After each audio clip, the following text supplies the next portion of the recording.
வணக்கம் ஃப்ரெண்ட்ஸ், இன்றைக்கி உங்களுக்கு நான் ஒரு வித்தியாசமான பாயசம் ரெசிபி செஞ்சு காமிக்க போகிறேன்.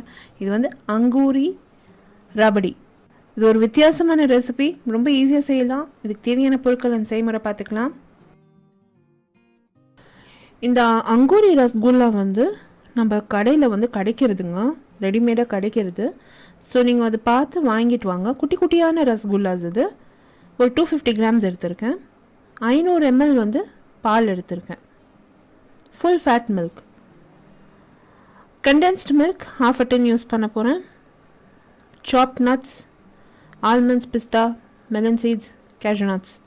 badam powder வந்து 4 tablespoons யூஸ் பண்ண போகிறேன். Khoya வந்து 100 grams யூஸ் பண்ண போகிறேன். இது வந்து unsweetened Khoya.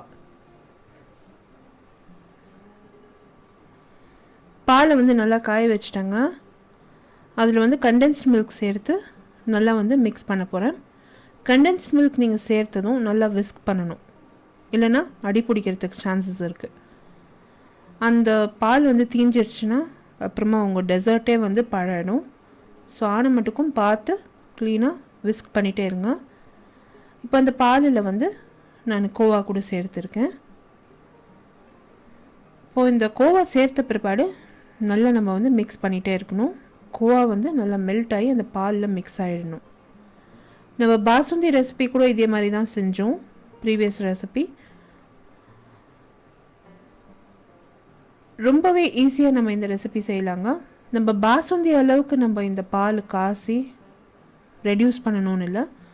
கோவா வந்து மிக்ஸ் ஆகிடுச்சுன்னா போதும். இமீடியட்டாக நம்ம வந்து இதில் பாதாம் மில்க் பவுடர் சேர்த்து நல்லா மிக்ஸ் பண்ணிவிட்டு அடுப்புலேருந்து இறக்கி வச்சிட வேண்டியது தான். அது ரொம்ப சிம்பிளாக செய்யலாம். பால் நல்லா காய வைக்கணும், அவ்வளோதான். இந்த பால் வந்து திக்காகணுன்னால அவசியமே இல்லை. நான் ரிச்சாக இருக்கணும் தான் அந்த கோவாலாம் சேர்த்துருக்கேன். நல்லா வந்து இந்த பால் ஒரு கொதி வந்துருச்சு. இப்போ இது வந்து அடுப்புலேருந்து இறக்கி வச்சு நல்லா ஆற விட்டுட போகிறேன்.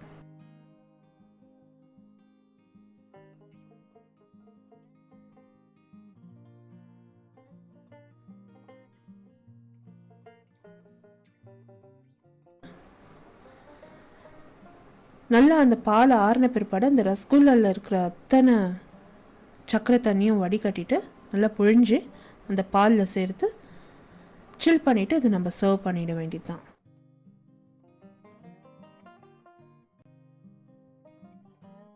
ரொம்பவே ஈஸியாக செய்யலாம். பசங்க பெரியவங்க எல்லாருமே விரும்பி சாப்பிடுவாங்க. கண்டிப்பாக ட்ரை பண்ணுங்கள். அந்த சுகர் சிரப்பில் வந்து நீங்கள் வேறு ரெசிபீஸ் கூட செஞ்சுக்கலாம், அது வேஸ்ட் பண்ண தேவையில்லை. இப்போ இந்த அங்கூரி பாயசம் வந்து நான் சர்வ் பண்ணிட போகிறேன். கண்டிப்பாக இந்த ரெசிபி ட்ரை பண்ணுங்கள். ரெசிபி இன் டீட்டெயில் என்னோட பிளாகில் இருக்குது. பிளாக் லிங்க் வந்து அபவுட் பேர் பிலோ திஸ் வீடியோ போஸ்ட் பண்ணுறேன். அப்படி இல்லைனா ஐ கார்டு அபவுட் திஸ் வீடியோ நீங்கள் கிளிக் பண்ணலாம். ஃபார் ரெகுலர் அப்டேட்ஸ் என்னை இன்ஸ்டாகிராம், ஃபேஸ்புக் அண்ட் ட்விட்டரில் ஃபாலோ பண்ணுங்கள். The same recipe is also posted in YouTube English. YouTube English ஓட லிங்க் கூட அபவுட் பேர் பிலோ திஸ் வீடியோ போஸ்ட் பண்ணுறேன். அப்படி இல்லைனா ஐ கார்டு அபவுட் திஸ் வீடியோ நீங்கள் கிளிக் பண்ணலாம். இந்த அங்கூரி பாயசமை நல்லா சில் பண்ணிவிட்டு நான் சர்வ் பண்ணிட்டேங்க. கண்டிப்பாக இந்த ரெசிபி ட்ரை பண்ணுங்கள். உங்களோட கமெண்ட்ஸ் எனக்கு போஸ்ட் பண்ணுங்கள். இந்த வீடியோ ரெசிபி உங்களுக்கு பிடிச்சிருந்தாக்கா எனக்கு ஒரு தம்ஸ் அப் கொடுத்து சப்ஸ்கிரைப் பண்ணுங்கள். அடுத்த புதிய ரெசிபியோடு உங்களை திருப்பியும் சந்திக்கும் வரை this is Vidya Lakshmi. Thank you so much for வாட்சிங். பை.